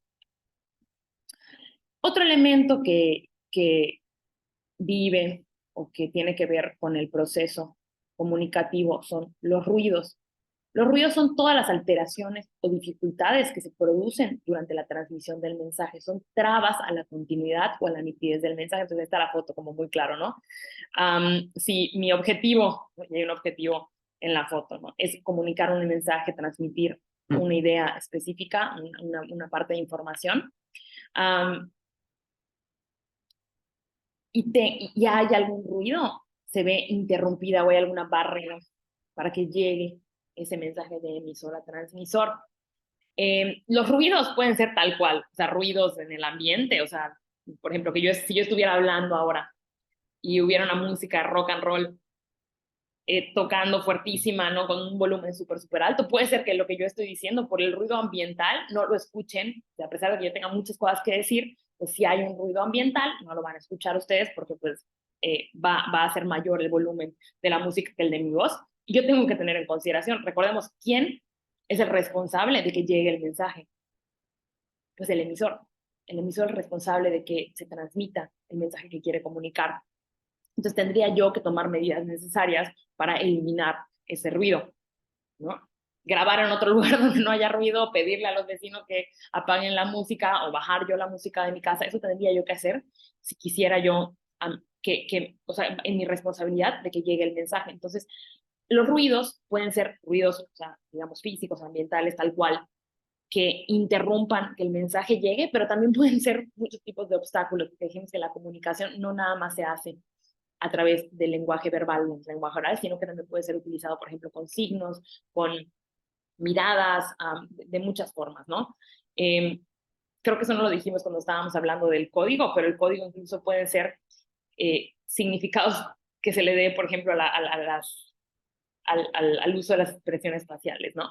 Entonces, una sonrisa es un código, significa felicidad. Entonces, aunque no vaya yo a decir o a externar físicamente, digo, o verbalmente, o a través del uso de la palabra que estoy feliz, la sonrisa dentro de cierto contexto es un código que tiene un significado, ¿no? De alegría, de felicidad. Entonces, por ejemplo, si yo le quiero hacer ver a la contraparte que estoy feliz, sonriendo, pero hay una carpeta o hay un micrófono o hay alguien más al lado de mí, entonces hay un ruido visual que impide que ese mensaje que yo estoy tratando de comunicar le llegue al receptor. Entonces, pueden haber ruidos ambientales, pero también pueden haber obstáculos visuales, comunicativos o incluso de comprensión, ¿no? Un ruido puede ser incluso que el código que yo estoy utilizando sea técnico, ¿no? Y no lo entienda la contraparte. Entonces, un ruido en la comprensión puede ser el uso, por ejemplo, del lenguaje técnico que se tendría que corregir. No estamos usando el mismo código, eso es un ruido, hay que corregir para que le llegue el mensaje de nuestra responsabilidad al receptor. Otra cosa que también vale la pena tener en consideración es que conocer previamente el lugar donde se va a desarrollar el acto comunicativo nos ayuda a visualizar las diferentes posibles dificultades que se vayan a dar en la transmisión del mensaje y en el ejercicio comunicativo. Entonces, por ejemplo, ¿no? Si estamos hablando de que el ejercicio comunicativo se va a dar en la sala de audiencias, pues es importante conocer, por ejemplo, la distribución de la sala de audiencias. Si mi voz se va a escuchar a la distancia que está el tribunal o la contraparte, si hay o no micrófonos para garantizar, por ejemplo, que las partes escuchen lo que estoy diciendo. Por ejemplo, puede ser que en la misma sala de audiencia, por la acústica específica, por el ruido del público, pueden interrumpir al orador, pueden hacer que pierda el hilo, o pueden hacer incluso que el receptor no escuche el mensaje. Son cosas que pueden afectar en el proceso comunicativo. También, por ejemplo, es algo que siempre enseñamos cuando hablamos de técnicas de litigación oral. Obviamente en los procesos laborales, igual y algún día lleguemos a poder desplazarnos libremente por la sala de oralidad. Yo sé que ahora, pues, la tendencia es que, bueno, ¿no? Tengamos micrófonos para efectos de registro de audio y que estemos sentados en una mesa, aquí estoy, la contraparte, aquí está el juez. Pero si llegamos algún día, por ejemplo, a poder desplazarnos por la sala, pues no darle la espalda al juez, ¿no? O por ejemplo, si yo quiero proyectar alguna imagen y llevé un pizarrón o llevé una pantalla o llevé un proyector para proyectar esa imagen y que así comunicar ciertos signos que tengan significado y que transmitan un mensaje a los receptores, pues tendría que ver que por ejemplo, si yo proyecto alguna foto en una pantalla, pues esa pantalla la puedan ver y que no haya algo en medio, como por ejemplo un micrófono, una mesa, una silla, que evite que se vea ese mensaje. Eso también puede ser un ruido, una barrera que impida o interrumpa la comunicación del mensaje, la transmisión del mensaje, ¿no? Hay que tenerlo en consideración porque ¿de quién es responsabilidad resolver los problemas que tengan que ver con los ruidos comunicativos? Pues del emisor, ya dijimos, de nosotros como litigantes en una audiencia, cuando nos toque obviamente emitir el mensaje, porque decíamos que es dinámico el proceso de comunicación, que cambia de interlocutores, pero cuando nosotros seamos los emisores, pues tenemos que tener súper en cuenta que todos esos ruidos, que son obstáculos, ¿quién se tiene que ocupar de ellos? Pues nosotros, si queremos que llegue el mensaje al receptor. Otra cosa que hay que tener en consideración, otro elemento de la comunicación que puede afectar el proceso comunicativo son los filtros. Entonces, los filtros son también dificultades en la transmisión del mensaje, pero son de origen personal o tecnológico. Ya no son temas físicos, como por ejemplo, no lo escuché porque había mucho ruido, o no lo vi porque había una barrera, una pared o una silla en medio de la pantalla y el receptor, sino ahora son temas psicológicos, son barreras mentales intangibles que pueden afectar la forma en la que los interlocutores están recibiendo el mensaje. Intangible es algo que no se puede ver, que no lo podemos interpretar, y que eso creo que es la barrera más difícil nosotros como emisores del mensaje, es lo más difícil de detectar cuando hay filtros en una persona, ¿no? Eh, los filtros dimanan de experiencias, de conocimiento previo, de valores o expectativas o perjuicios que pueden afectar a los interlocutores. Entonces, yo tengo que saber si estoy comunicando un mensaje, cierta información, puede afectar o puede ser diferente la forma en la que el receptor interpreta el mensaje, si sabe mucho del tema o si sabe poco del tema, ¿no? Si estamos hablando de un tema, por ejemplo, de acoso sexual o de acoso laboral, y sabemos que, por ejemplo, el receptor, el juez, ¿no? Tuvo una experiencia previa de ese tipo en su familia o en su persona, bueno, entonces eso definitivamente va a ser un filtro y va a afectar a la forma en la que llega el mensaje.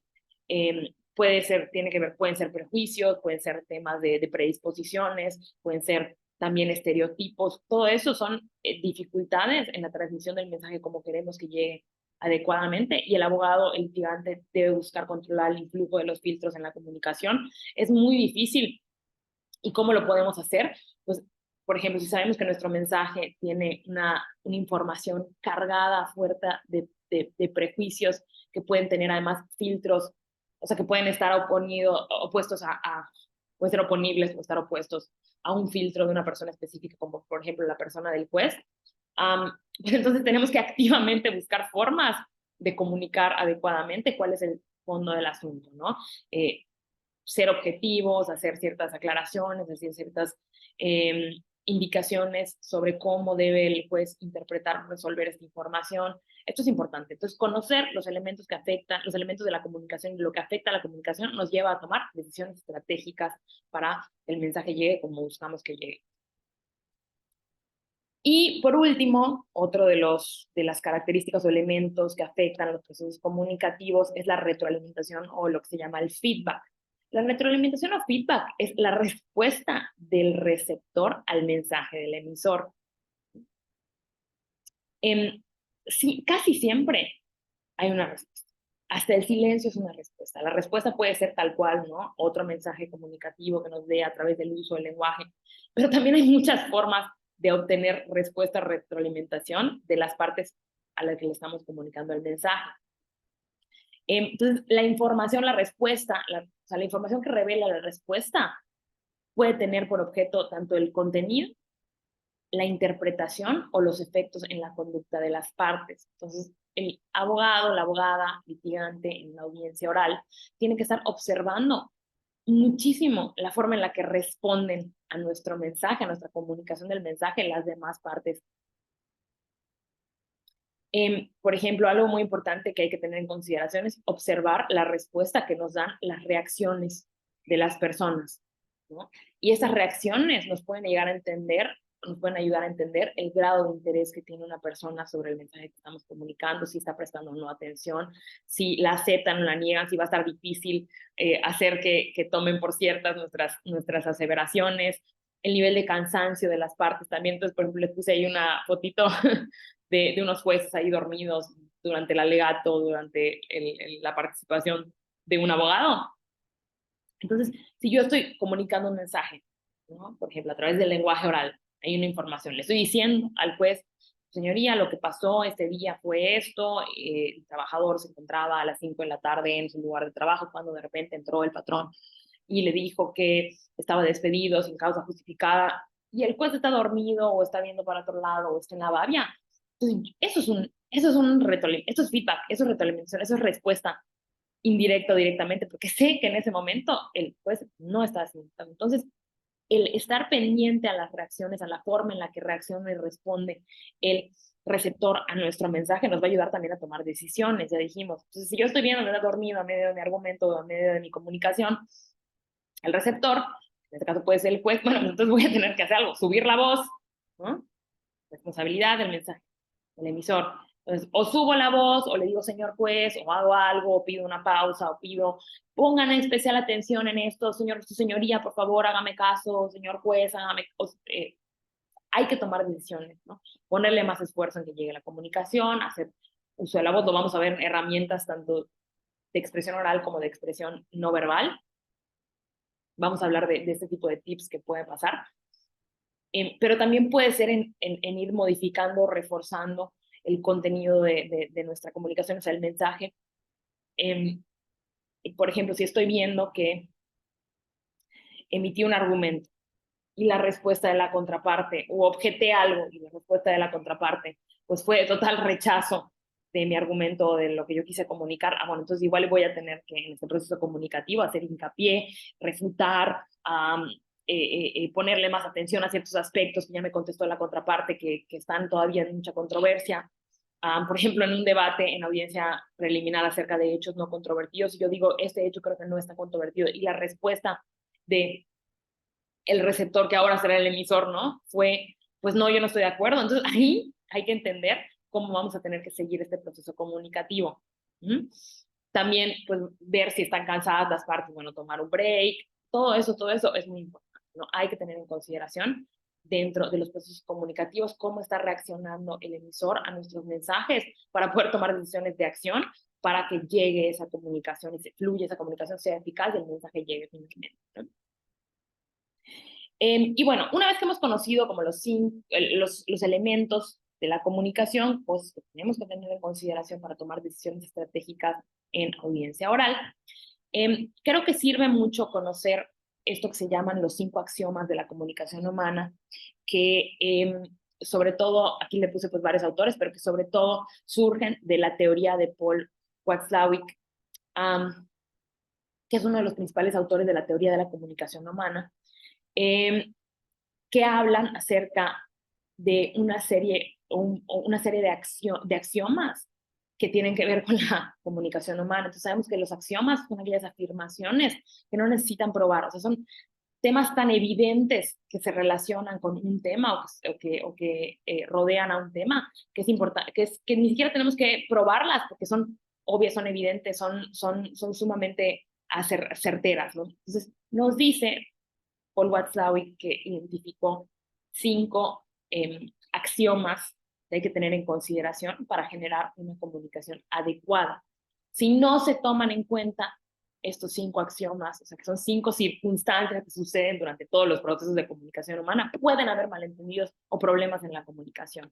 Y digo, ese autor, nada más para hablar un poquito de por qué tomamos estos 5 axiomas que creemos que vale la pena tener en consideración. Este autor es un autor, pues bueno, ¿no? Que él lo que hacía era que pues hablaba de el campo de la terapia familiar, de la terapia sistémica, de la psicoterapia, y trabajaba mucho en los procesos de comunicación humana. Y él era, digo, como dato curioso, de Palo Alto, California, donde ahora radican la gran mayoría de redes sociales y oficinas de las empresas dedicadas a redes sociales como Twitter, Facebook, ¿no? Entonces, como que el contexto también es importante conocerlo, que pues se estaba haciendo mucho trabajo de conocer qué influye y qué afecta y qué aseveraciones podemos decir que afectan o que rodean a la comunicación humana, ¿no? Sabemos que las redes sociales pues tienen totalmente una finalidad de comunicar también información de diferentes maneras. Y bueno, no es nada más un dato curioso porque este autor, pues en esta teoría de la comunicación humana, plantea estos 5 axiomas de los que vamos a hablar. Primer axioma, primera consideración que tenemos que tener acerca de la comunicación humana. Es imposible no comunicar. O dicho de otra forma, todo es comunicación. Todo lo que hacemos es comunicación. Cuando le preguntamos a alguien si se está comunicando con la otra persona y nos dice que no se comunica con esa persona porque no se hablan, tenemos que ir más allá. Y ya dijimos, ¿no? No solamente comunicamos a través del lenguaje hablado, sino ver a veces no hablar con alguien también supone la forma de comunicar un mensaje, ¿no? Ese mensaje te estoy evitando y está clarísimo. Si yo espero que en mi cumpleaños me felicite una amiga y no lo hace, eso también puede ser comunicación de mensaje, aunque no nos estemos hablando. La comunicación está presente en todos lados, todo es comunicación. Si yo digo algo, estoy comunicando, si lo dejo de decir cuando tengo que decirlo, también es comunicación, ¿no? Comunicar, ya dijimos que es enviar a otra persona, al receptor, un mensaje que queremos hacerle llegar, pero los mensajes, pues, ya dijimos, ¿no? Hay muchos códigos y muchas formas. Puede ser una expresión, puede ser un silencio cuando espera una respuesta, puede ser un grito, puede ser una imagen. Hay muchas formas, ¿no? De comunicar. Entonces, hay que dejar clara nuestra posición y destacar el sentido de lo dicho. No lo pone, ya dijimos, no lo pone el sentido de lo dicho, lo va a interpretar el receptor, el oyente. Pero quien transmite esa comunicación, de muchas formas, es el emisor y hay que tenerlo en consideración, ¿no? También, pues hay que tener en cuenta que toda comunicación humana tiene una función comunicativa, ¿no? Nos comunicamos de muchas formas y desde que estemos, eh, pues teniendo una relación con otra persona, hay comunicación. Y pues hay que entender la naturaleza de las relaciones de las partes dentro del proceso para entender que todo lo que hagamos en una audiencia oral va a comunicar. La forma en la que nos sentemos, la forma en la que hagamos expresiones casuales, la forma en la que hablemos, en qué idioma hablemos, en qué código hablemos, todo es comunicación. Entonces hay que tener en consideración eso. Siempre estamos comunicando y sobre todo en procesos orales, en donde estamos en el mismo lugar que quien resuelve y que quien va a ser nuestra contraparte, todo es importante. Entonces, hay muchas veces en las que, cuando hablamos de técnicas de litigación oral, hasta vamos a hablar de cómo coachear a las partes para eh, hacer ciertas expresiones o no hacer expresiones faciales o sentarte de alguna forma, ¿no? Muy importante. Todo lo que hacemos es comunicación. Hay que tenerlo en cuenta. Segundo axioma. Toda comunicación tiene un nivel de contenido y un nivel de relación, de tal manera que el último, o sea, la relación, clasifica al primero, o sea, al contenido. Hay una metacomunicación, ¿no? Hay algo que está por encima de la comunicación y hay que también tenerlo en cuenta. No solamente los elementos que ya dijimos de qué es la comunicación, sino qué está afectando también a la comunicación para tener en consideración. Um, Además del significado, obviamente de las palabras y el código que utilizamos, también hay que tener en consideración, y eso es algo que no hablábamos tanto en los elementos de la comunicación, pero hay que tener en consideración ahora sí al receptor, al oyente, a la forma en la que va a interpretar. Tiene que ver un poco con lo que hablábamos de los filtros de la comunicación y del nivel de relación que tengan las partes. Eh, la teoría o este axioma de la comunicación humana plantea que eh, el contenido, el nivel de contenido, es lo que transmitimos mediante un código, lo explícito del mensaje. Y la relación puede modificar la interpretación del mensaje en determinado contexto. Por ejemplo, si yo le abro con ironía a mi mamá o a mi amiga o a mi hermano o a mi pareja, no le va a tomar igual, no la va a tomar de la misma manera que la tomaría una persona que no conozco o que la tomaría un alumno frente a un maestro. Entonces, cuando hablábamos, por ejemplo, del contexto de la relación, hay que tener en consideración cómo afecta al nivel de la relación y al contexto y al tipo de relación con la forma en la que se interpretan los mensajes a pesar del contenido. La metacomunicación que decíamos, entonces, consiste en dar información sobre los propios mensajes digo, específicos, verbales acerca del código, pero también el nivel relacional es algo que tenemos en consideración para que la comunicación entre el emisor y el receptor tenga éxito. O sea, hay que ser muy conscientes cuál es nuestro lugar y cuál es nuestra relación con la persona. No le voy a llevar a hablar a mi cliente que pues tal vez tenga una relación pues muy cercana con él o con ella, de la misma forma en la que le voy a hablar al juez. Vamos a hablar de eso, ¿no? Pero pues sí tener en consideración que es obvio, es evidente, es un axioma que toda comunicación pues sí, atiende un contenido de lo que vamos a decir, pero ese contenido va a ser interpretado diferente en los contextos de las diferentes relaciones que tengamos con los receptores. Axioma 3. La puntuación otorga significado. ¿Ok? La puntuación otorga significado y esto pues tiene que ver un poco con lo que dice este autor acerca de que la comunicación verbal y la no verbal tienen un componente eh, eh, digamos, estructural, que resulta análogo a, o que sería lo mismo que si estuviéramos leyendo, ¿no?, una comunicación, por ejemplo, escrita. Mediante la secuencia del contenido del mensaje podemos ser capaces de interpretar lo que quería decir una persona. Por ejemplo, si yo ya dije algo antes y luego digo un mensaje después, pues la estructura de la relación del mensaje, cuándo lo dije, cómo lo dije, qué había dicho antes y qué dije después, eso le da también contenido a nuestro mensaje. Entonces, tenemos que entender que dentro de esta estructura y la forma en la que vamos asimilando la información, las partes o las personas, pues también, eh, eh, o sea, o lo que se ha hecho antes en esa relación o en esa comunicación afecta a lo que estamos diciendo en el momento en el que lo estamos diciendo. Entonces, por ejemplo, esto de la puntuación a mí sí me recuerda mucho a como cuando le mandamos mensaje a alguien y le decimos, por ejemplo, nuestra pareja nos dice, oye, ¿estás bien? Sí, 3 puntitos. Eso es puntuación. Entonces, tenemos que entender que la puntuación, la forma, el momento, el contexto en el que comunicamos el mensaje, en el que recibimos mensaje, también le da contenido y le da significado, ¿no? Entonces, no es lo mismo decir, sí, todo está bien, sí, todo está bien, sí, ok, eso es puntuación, ¿no? La forma en la que nosotros como le damos de repente definitividad a nuestros mensajes y a nuestra comunicación. Y eso es puntuación, ¿no? Punto final, sí, esto quiero. Tal vez esto quiero, le da significado a la comunicación. Entonces, si me dice el juez, ¿estás de acuerdo con esto? O me dice la contraparte, ¿estás de acuerdo con esto? Yo digo, sí, 3 puntos. No es lo mismo que yo diga sí.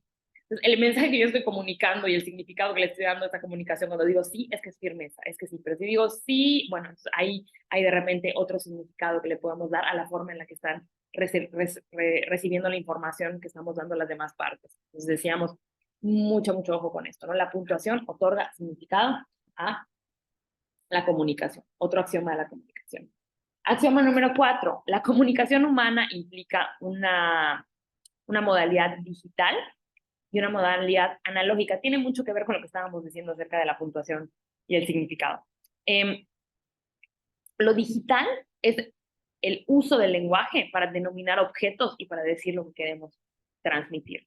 Transmitimos datos e información sobre cosas con lo digital, con lo verbal. Es como algo específico. Entonces, algo que es tangible, que es palpable, que podemos entenderlo pues de manera expresa en nuestra comunicación, ¿no? Ver un signo de alto, decir signo, decir una palabra, decir un contenido, eso es lo digital, ¿no? Y luego la parte no verbal, que es la parte analógica, ¿no? Es aquello que tiene que ver con nuestro ser, con nuestros sentimientos, con nuestros estados de ánimo, y da más información de nosotros mismos de lo que a veces verdaderamente decimos. Entonces volvemos a lo mismo cuando hablábamos de los mensajes, de los elementos de la comunicación. Decimos que hay veces los filtros pertenecen a una condición analógica o una modalidad analógica de lo que estamos haciendo, ¿no? Entonces, a veces, por ejemplo, si yo estoy hablando de un tema que me incomoda mucho, puedo estar yo diciendo algo, pero la forma en la que lo digo y las experiencias previas y los filtros con lo que lo digo y con lo que las personas pues, reciben ese mensaje pueden dar un significado, ¿no? A lo que estoy diciendo. Entonces puede ser, por ejemplo, que si estoy hablando de un tema, ya decíamos, ¿no? De acoso laboral. Una cosa es lo que estoy diciendo. Estoy muy de acuerdo con que se tiene que resolver así el acoso laboral, pero la parte analógica es esa parte no verbal que está atrás, tiene que ver con los sentimientos. Y a veces la parte analógica tiene que ver también con la persuasión que puedan tener ciertos temas, ¿no? Entonces, la parte analógica define dentro de la comunicación no tanto el qué se dice, sino el cómo se dice. No sé si me estoy explicando. Entonces, una cosa es, pues yo estoy diciendo esto, y eso es mi argumento, este es el hecho que quiero y es la información que quiero comunicar, pero también la parte analógica de la comunicación humana tiene que ver o afecta a cómo se dicen las cosas. Entonces, hay que ser muy, muy conscientes que si estamos diciendo un mensaje, cómo vamos a decirlo en relación pues, a lo que sentimos o cómo estamos, si estamos nerviosos, o si tenemos experiencias previas, si hay un filtro en la comunicación. Todo eso hay que tenerlo súper, súper en consideración. Y hay que buscar que lo analógico y lo digital estén alineados, ¿no? Estén alineados y que sea muy precisa la forma en la que decimos las cosas y cómo la decimos.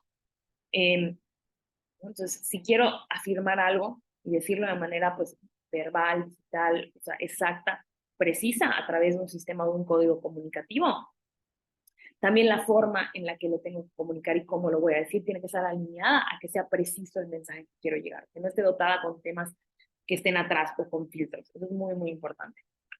Y luego finalmente tenemos el axioma número 5 que tiene que ver con la simetría y la complementariedad de las relaciones. Entonces, el axioma 5, el quinto axioma, dice, los intercambios comunicacionales pueden ser simétricos o complementarios. Eso tiene mucho que ver cuando hablábamos de los tipos de relaciones que hay entre interlocutor y receptor. Entonces, básicamente, la división entre la comunicación simétrica o complementaria se refiere a la relación que existe entre los interlocutores. Cuando ambos tienen un poder equivalente en el intercambio, eh, por ejemplo, ¿no? Conocen la misma información, saben de lo que están hablando, han tenido acceso a las mismas pruebas, han estado presentes en los mismos procesos, estuvieron presentes durante toda la audiencia, conocen lo mismo, entonces la comunicación entre ellos es simétrica, porque están dentro de un mismo plano, ya sea de conocimiento o como de poder o de roles dentro de un contexto específico. Por el contrario, cuando la comunicación es complementaria, es cuando hay interlocutores que tienen un poder distinto, ya sea por cuánta información conocen o no conocen, o porque los roles que tienen les dan pues ciertos aspectos o ciertas facultades de toma de decisiones que pues lo ponen en una relación complementaria o diferente. Hay varios tipos de intercambios complementarios, ¿no? Y hay que entender que cuando hay relaciones o intercambios comunicacionales complementarios, o sea, donde uno tiene más poder que otro, hay que intentar como emisores en neutralizar, ¿no? Esos diferentes niveles de jerarquía, por ejemplo, ¿no? Entre la comunicación, entre las partes. En los grupos humanos existen muchos tipos de jerarquía que influyen en las interrelaciones. Um, eh, por ejemplo, es obvio que en las relaciones laborales, pues hay una jerarquía y, por ejemplo, un intercambio comunicacional en una relación laboral, pues sería complementaria, ¿no? Totalmente, entre patrón y entre trabajador, ¿no? Por ejemplo, una comunicación, una relación entre trabajador y trabajador pues, podría ser simétrica, pero una relación entre trabajador y patrón que da órdenes, pues obviamente es complementaria a esa comunicación. Entonces, este axioma que dice que los intercambios comunicacionales pueden ser simétricos o complementarios es importante porque vamos a tener que entender dentro del proceso comunicativo que desde qué punto de vista se está recibiendo la información de acuerdo a las relaciones de las personas, ¿no? Entonces, obviamente no es lo mismo, no es el mismo intercambio comunicacional que voy a tener con un juez, a ser complementario, o simétrico con la contraparte de repente, ¿no? O complementario si tenemos al trabajador que pues está en una especial situación de vulnerabilidad y al patrón que pues, puede tener ciertas capacidades, ciertas pues, facultades específicas o con características específicas que los pongan como el nivel de jerarquía, que la comunicación sería ascendente. Hay que tener eso en consideración, ¿no? Y hay que ocuparnos de neutralizar o nivelar estos temas que nos puedan afectar cuando sean comunicaciones complementarias. Entonces, por ejemplo, cuando hay una comunicación complementaria entre el abogado y el juez, pues de repente hay que tener ciertas formalidades, hablar de ciertas formas, de manera más respetuosa. Sí directa, pero pues de repente teniendo en cuenta que este intercambio comunicacional es complementario, porque pues hay un nivel de jerarquía que tiene que haber una parte de respeto, entonces no solamente va a tratarse de lo que yo le diga al juez, sino también cómo se lo diga, considerando pues también las formas que revisten o que están alrededor de esa relación complementaria, ¿no? Bueno, ¿no? Siempre las relaciones complementarias decimos, no va a haber un nivel de ascendencia como de jerarquía y de autoridad, y pues es importante tener en consideración cuando en los intercambios comunicacionales hay autoridad, pues qué decisiones tenemos que tomar. Hay que ser inteligentes en la forma en la que nos comunicamos, por ejemplo, con el juez, que tiene muchísimas facultades y que puede hacer muchas cosas y que nos interesa pues cuidar este aspecto complementario del intercambio comunicacional con el juez. Ya que conocimos estos 5 axiomas que nos dicen o nos hablan de hechos o aseveraciones que hay que tener en consideración cuando hablamos de procesos comunicativos, vamos a hablar de ciertos aspectos, ciertas circunstancias que generan que la comunicación fracase o que la comunicación sea exitosa. Existen fracasos en la comunicación cuando se comunican las partes, el interlocutor y el receptor, perdón, el emisor y el receptor, en un código distinto. Ya lo decíamos, si no hablamos el mismo idioma, hay que resolverlo y hay que ponerle un intérprete, un traductor, porque si no, va a haber un fracaso en la comunicación, no va a ser exitosa. El código en el que se transmite el mensaje ha sido alterado dentro del canal. Por ejemplo, si yo quería proyectar una foto y esa foto era el código a través del cual iba a dar significado a mi mensaje para el receptor, pero esa foto se rompió o está borrosa o el proyector no sirve correctamente, entonces, bueno, el mensaje ha sido alterado dentro del canal, el medio el que se quería comunicar, ¿no? O, por ejemplo, yo estaba comunicando mi mensaje a través de un código específico, pero hubo un ruido que obstaculizó la comunicación de ese mensaje. Entonces, dentro de ese canal, pues ya se alteró la comunicación y ya se alteró el mensaje. Hay que tener en consideración que cuando eso pasa, va a fallar la comunicación. Existe una falsa interpretación de la situación, teniendo que ver con, por ejemplo, filtros filtros en la comunicación que pueda tener el receptor.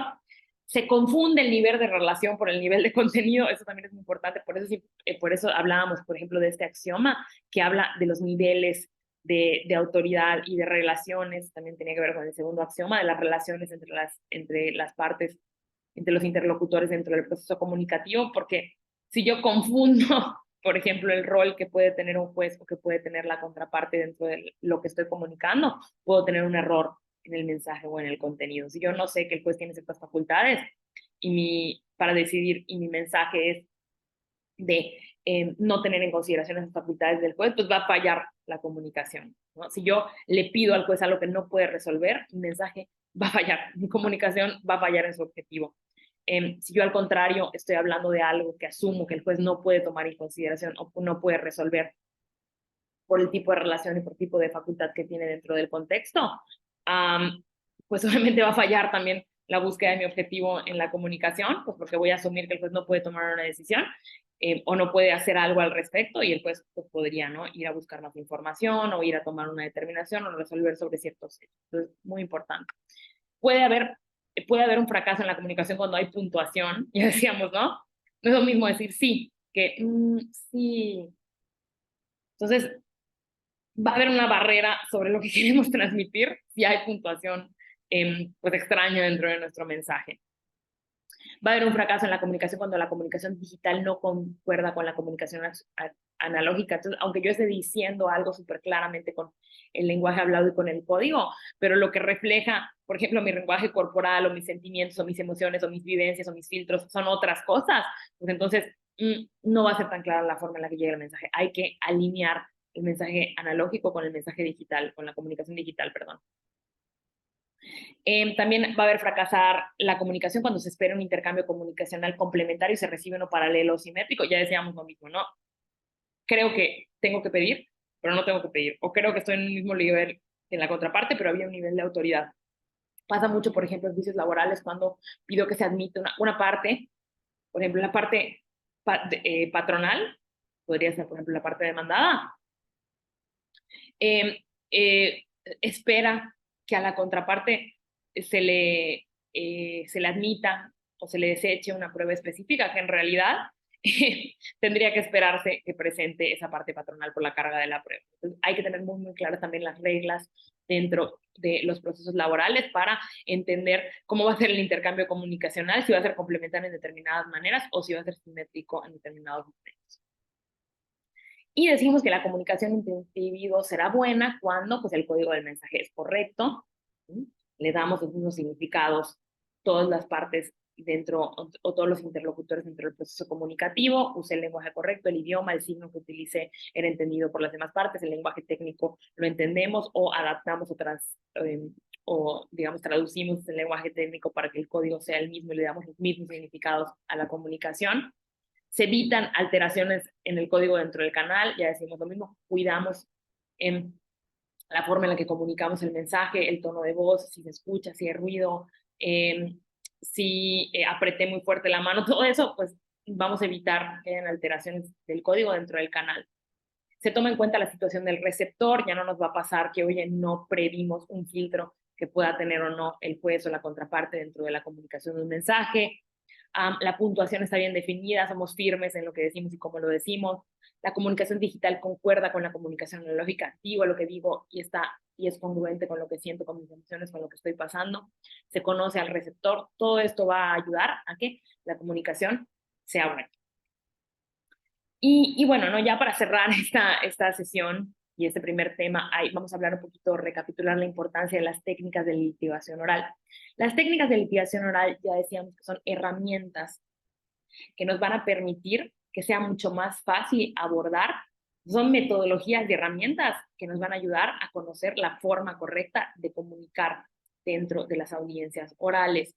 Esta comunicación que tiene un chorro de elementos y que tiene muchos axiomas, que son circunstancias que tenemos que tener en consideración, si nos pusiéramos a pensar en cada uno de los elementos específicos de manera metodológica y conceptual, y de los axiomas de manera conceptual, cada vez que vayamos a hacer o prepararnos para ir a una audiencia, sería muy, muy difícil. Entonces, las técnicas de litigación oral nos dan vías o herramientas para poder atender todos los elementos de la comunicación que tengamos que tener en consideración, conocer como ciertas reglas, ciertos caminos para definir acciones y tomar decisiones en juicio oral y en audiencia preliminar, o sea, en audiencia oral, ¿va? Entonces, por ejemplo, para saber qué tipo de mensaje comunicar, cómo seleccionar información y cómo comunicar información específica o organizar información específica dentro de nuestros procesos comunicativos, podemos ver herramientas de litigación oral o técnicas de litigación oral, como son la teoría del caso, ¿no? O conocer formas de argumentación o métodos de argumentación. Eso nos va a ayudar a seleccionar información dentro de lo que se conoce como el mensaje en la comunicación. ¿Cómo voy a decidir qué información comunicar? Bueno, a través del uso de la teoría del caso, y vamos a hablar de eso, y a través del uso de métodos argumentativos específicos. Para abordar el tema del código y del contexto, podemos hablar acerca, por ejemplo, de técnicas de desahogo de prueba, interrogatorio y contrainterrogatorio.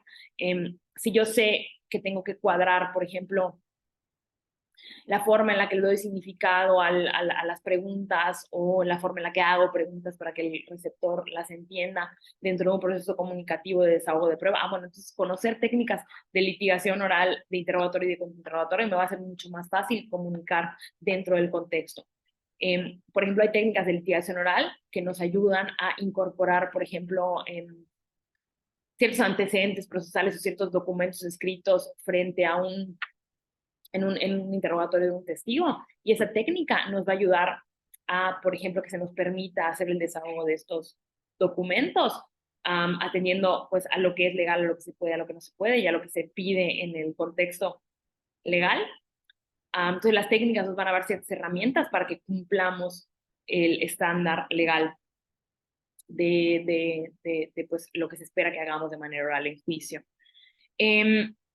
Por ejemplo, algo que decíamos que íbamos a platicar al inicio de la sesión, es que tenemos muchos problemas que tienen que ver con el conocimiento de técnicas de litigación oral y de desahogo de pues, ciertos procesos comunicativos dentro de juicio oral, porque yo creo que es algo muy importante, es que tanto en materia penal, que también hicimos una gran transición a la oralidad, ahora en el laboral y seguramente en lo civil y en lo familiar, pasará lo propio, o ya pasa o pasará en su momento. Es que dentro de las reglas de desahogo de evidencias que nos da la Ley Federal del Trabajo y que nos da, por ejemplo, el Código Nacional de Procedimientos Penales en materia penal, son muy pocas. No tenemos una luz, una guía o una pauta clara sobre cómo buscar información, sobre cómo hacer preguntas muy claras, sobre cómo tratar a los testigos, sobre cómo abordar la información o los hechos no controvertidos dentro del juicio. O sea, no tenemos como muy clara la forma en la que tenemos que desahogar, por ejemplo, las pruebas dentro del proceso de manera oral. No hay pautas muy específicas, como por ejemplo pasa en Estados Unidos, donde si bien es cierto que hay códigos procesales, hay reglas de desahogo de evidencia como súper específicas sobre cómo hablar de un tema, cómo abordar, cómo utilizar la información acerca de este tema que se desahogó en este documento. Eso pasa mucho en Estados Unidos y da muchas pautas para adecuar la comunicación, el contenido del mensaje al contexto legal necesario que no tenemos aquí en México. Entonces, las técnicas de litigación oral, o sea, buenas prácticas, que aunque no sean reglas escritas u obligatorias, son buenas prácticas de desahogo de pruebas, nos ayudan a, dentro del contexto, tomar decisiones correctas sobre cómo desahogar pruebas. Eso nos va a ayudar. Sobre tomar decisiones para cómo comunicar adecuadamente, teniendo en consideración el canal, los ruidos y los filtros, tener en consideración, por ejemplo, estos temas de que el lenguaje analógico o la comunicación analógica coincida con la digital, nos van a servir a hablar de temas como herramientas de comunicación verbal, herramientas para lingüísticas de comunicación no verbal. Conocer estas herramientas nos va a ayudar a tomar decisiones acertadas acerca, ¿no?, de cómo comunicar los mensajes correctamente. Y bueno, eso sería todo por esta sesión. Nos vemos en la siguiente. Muchas gracias por su atención.